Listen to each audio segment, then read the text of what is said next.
کتاب میں لکھا ہے کہ 2-2 4-4 کلو بریانیاں کھاؤ تاکہ تمہیں سانس نہ آئے؟ کہاں لکھا ہے یہ بہترین اتنے ایک وقت میں 10-10 کھانے کھا کے اس جسم کی ریڑھ پیٹنے کے لیے کس کتاب کے اندر یہ ذکر کیا گیا؟ بتاؤ۔ اللہ اکبر۔ اب وہ چاہے مسلمان ہو، چاہے وہ ہندو ہوں، سکھ ہوں، عیسائی ہوں، یہ جو اشرف المخلوقات ہیں، اللہ تبارک و تعالیٰ نے جب ان کو اشرف بنایا تو ان کو ایک امانت سپرد کر دی، ایک امانت دے دی ان کو اپنی طرف سے کہ یہ سنبھال لو اور اس کا استعمال کرو، یہ تمہارے اختیار میں ہے۔ اور پھر قیامت والے دن پوچھیں گے کہ تم نے اس امانت کے ساتھ کیا کیا؟ اور امانت کون سی سپرد کی اللہ نے ہمیں؟ امانت کون سی سپرد کی؟ کبھی سوچا آپ نے؟ نہیں سوچا۔ اللہ نے یہ جو جسم ہے ہمارا، یہ رب کی امانت ہے، اس خدا کی امانت ہے ہمارے پاس، اس نے اس میں روح ڈال کے ہمیں دیا ہے، اس کی امانت ہے۔ اب دیکھنا یہ ہے کہ ہم اپنے رب کی امانت کی حفاظت کرتے ہیں یا رب کی امانت میں خیانت کرتے ہیں؟ ہم اپنے رب کی حفاظت، اپنے رب کی امانت کی حفاظت کرتے ہیں یا اس کی بے قدری کرتے ہیں؟ کرتے کیا ہیں اس امانت کے ساتھ ہم؟ اور امانت اتنی قیمتی ہے، یہ امانت اتنی قیمتی ہے جس کو جسم کہتے ہیں انسان کا، اتنی قیمتی امانت ہے کہ اگر اس میں ایک رتی کی کمی آ جائے تو یہ جو باقی انسان ہے نا، جس بندے میں ایک رتی کی مرد عورت میں کمی آ جائے، مثال کے طور پہ اگر کسی کی ایک کان ایک آنکھ خراب ہو جائے تو محلے والے یار دوست کیا کہیں گے؟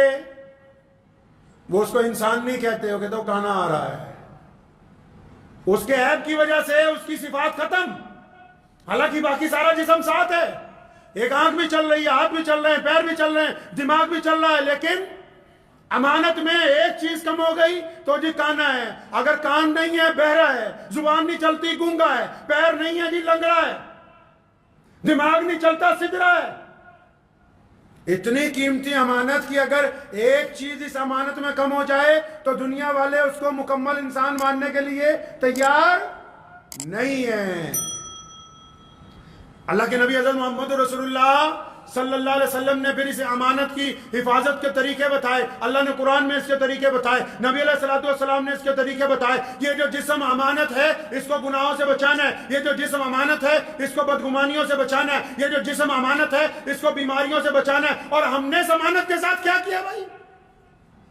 بتاؤ تو صحیح، اس امانت کے ساتھ کیا کیا ہے لوگوں؟ ہم نے کوئی اچھا سا موٹر سائیکل خرید لے، عام لوگوں کی میں بات کرتا ہوں، اگر کوئی رئیس آدمی 50 کروڑ کی کار بھی خرید لے، پیٹرول پمپ پہ لے جائے، اگر اس کار کو بنانے والے نے اس پر لکھ کے لگایا کہ اس میں پیٹرول پڑے گا تو کیا وہ ڈیزل ڈلوانے کے لیے تیار ہے اس گاڑی میں؟ کہ جی میری مرضی چلے گی، ڈلوا سکتا ہے؟ کوئی عام آدمی اگر 50,000 کا اسکوٹر خرید لے اور کمپنی نے اس پہ لکھ دیا ہو کہ یہ پیٹرول کے ساتھ چلے گا تو کیا وہ اس میں پیٹرول پمپ پہ جا کے اپنی مرضی سے ڈیزل ڈلوا سکتا ہے؟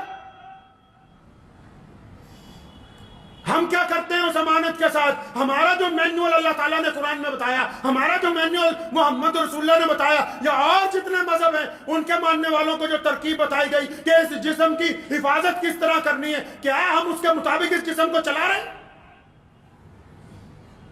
اگر انجن بنانے والے نے لکھ کے دے دیا کہ یہ انجن 18 گھنٹے لگاتار چلے گا، اگر زیادہ چلانا ہو تو پہلے بند کرو، اس کو ٹھنڈا کرو، اس کے بعد پھر چلانا، انجن بنانے والی کمپنی کی بات سمجھ میں آ گئی؟ اور رب نے یہ جو جسم امانت دی اور بتا دیا کہ عشاء کے بعد فوراً سو جاؤ اور فجر کے بعد فجر کی نماز کے وقت اٹھنا، یہ بات سمجھ نہیں آئی؟ اچھا یہ پتہ ہے کہ اگر کار پہلے دن سے فرسٹ ہینڈ چلے گی، اگر یہ بائک فرسٹ ہینڈ رہے گی، یہ مشین اگر ایک آدمی چلائے گا تو ریسیل ویلیو بڑھ جائے گی، اس کی عمر بڑھ جائے گی، 20 سال بعد بھی ویسی جیسی پہلے دن خریدی۔ کیوں؟ کیونکہ حفاظت کے ساتھ اس کا استعمال ہو رہا ہے۔ اور یہ جو انسان جس کو اللہ نے جسم سے ایسی بہترین مشین عطا کی ہے جو آگے مشینیں بنا سکتی ہے، جس کو جسم جیسا بہترین اللہ تبارک و تعالیٰ نے اس کو ایسا پرزہ عطا کر دیا جو کچھ بھی بنا سکتا ہے کائنات کے اندر، یہ اس جسم کے ساتھ کیا کرتا ہے جی؟ یہ کیا ڈالتا ہے اس کے پمپ میں؟ یہ اس کا استعمال کس طرح کر رہا ہے؟ میں پوچھتا ہوں مسلمانوں،